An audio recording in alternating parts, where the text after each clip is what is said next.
Colin, obviously a fantastic 3-0 win over Oxford at the weekend. Results went for us last night. We've got a local derby to look forward to on Friday. It's a very good week for us at the moment.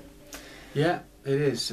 Exciting times. I mean, I think Saturday was another great performance. I still look back at the Newport game as being the complete performance and probably the most enjoyable game I've seen in such a long time. But on the back of that, Oxford came pretty close on Saturday. I mean, to be fair to them, they came, and they're obviously a good side at this level. And but for a cracking save by Josh Lillis, which really probably no right to get anything on at all, but he managed to do. And I think the guy thought he'd actually scored. Was surprised that Josh had got something on it, and I think it surprised him that it came back to him.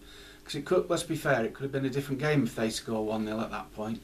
But it was very nip and tuck, and I think by the time we got to half time, Scott's goal that separated us was one of those goals scored at the right time, because it really set us up for the second half, and I think we moved up another gear. And must have been a hell of a job trying to pick the man of the match job on Saturday.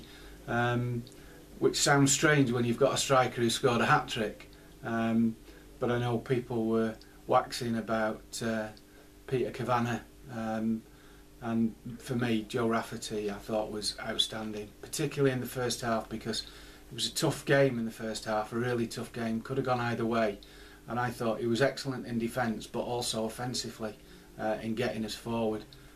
Timely interceptions, great runs, good use of the ball. I thought it was absolutely superb. But then, you know, you could talk about other players that were involved. I thought Ian Henderson was quite industrious. Jack O'Connell, as ever, Mr. Consistent. Ollie Lancashire's come back in, and it's like he's not been out injured.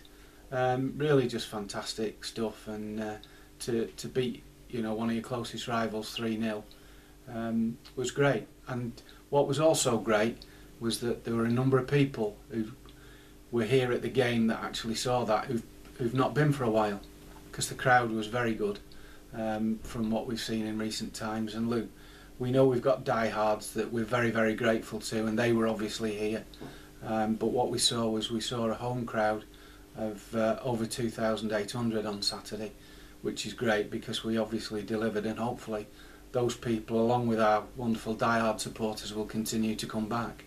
We always have a bit of I suppose, a fun bet in the office ahead of a fixture where we guess the crowd, and we were absolutely all way out at the weekend. We're normally there or thereabouts. Was it a surprise to see that many people come in for the game? Did you expect that figure beforehand? Well, I think, to be fair, we were not sure what Oxford were going to bring. We sort of were around the 350-400 mark. Decent day, maybe get just above that, so we catered for that, and they actually brought, I think it was 484.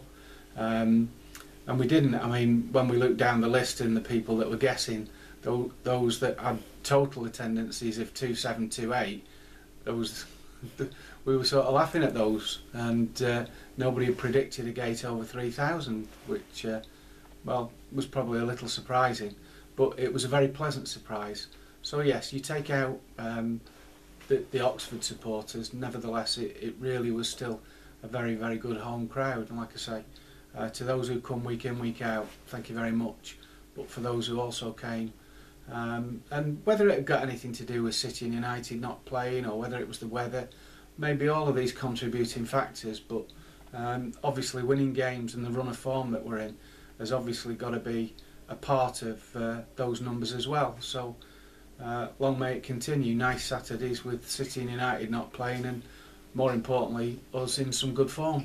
And it really is a reward for the players as well to see the gates going up, because they deserve it with the football they're playing this season. Yeah, they do. I know. Well, the thing I noticed on Saturday was a side of an Oxford commentator. Let me tell you about that in a minute. But when the crowd was given out, I think it was quite noticeable that, you know, the supporters in the ground appreciated it, the home supporters, that people were getting behind the town. But Keith Hill was applauding the crowd figure because he realised and he'd seen that you know, the supporters had got behind the team, and that had been probably a big part of what helped us get through that first half on Saturday. But let me tell you about this Oxford guy, because I know exactly what you're going to say here. Well, it was really weird because you know football's a passionate game, and I can get as passionate as anyone. And I was cheering the lads on Saturday. I usually take up a position just behind the press box. I'm sort of on the halfway line, and operationally it's good. I can see what's going on pretty much everywhere, and people know where I am. But I'm right behind two guys commentating on BBC Oxford who were quite enthusiastic about it. This guy was blowing a gasket when Scott Hogan scored, because of course it was initially given to Peter Vincenti, and then very quickly we got the signal up that the last touch had come from Scott. He was absolutely so angry, it was unbelievable. I mean, the heart can't pump blood around the body in the way that he needed it to keep him calm. He was going ballistic that this goal should have been allowed and Scott should have been offside. And well, he was lucky he didn't have a heart attack, to be honest with you. He was going on, but I did find it a little bit amusing that he got so upset about it, really, because I think, you know, if he's been commentating on football quite a while, if he'd just followed the line of where Jamie had run to, and somebody was caught in his wake, but they were very close to the goal line, and so it was obviously that person that was playing that Scott onside. But really funny. I thought his head was going to blow off, bless him. And you've actually had confirmation from the linesman, haven't you, that it definitely was Scott's goal and not Peter's? Yeah, I mean, when you're filling the official team sheet in, you've got to have this information correctly, and you want it obviously to be right.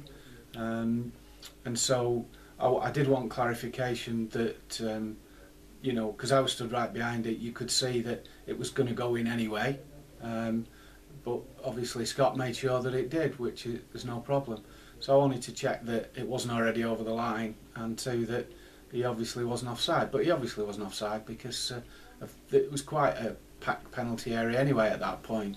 And the linesman and the referee were very confident about who got the final touch, and that it wasn't offside. And I get that confirmation because I have to submit the team sheet, the official team sheet, so it's got to be right. It's Scott's second hat-trick since February. He's up for February Player of the Month as well. He's since that window shut, he's really we're sort of seeing a different player again, back to what we had been seeing earlier in the season, and he really is something special. He is, yeah. I mean, you know, the second goal again. We talked, I think, last week about his goals at Wimbledon and the three different strikes that he made, but again, you saw something different from him with, I think, with the second goal. I mean, that was just pure determination and skill.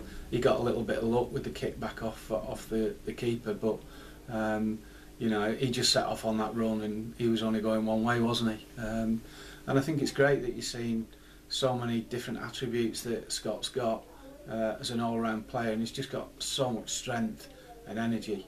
I was listening to, you know, Barry Murphy and Flicker last night as to what Scott's done to turn himself around, and you know, the physique that he's now got, the strength, the stamina is really quite unbelievable. But you know, I witnessed this out in Tenerife because you know, they were really put through the paces there. I saw them to the point where, you know, they'd gone through some really intense stuff, and Scott, you know, can handle that sort of stuff, but he's been doing that and he's brought himself to this level, which is good to see.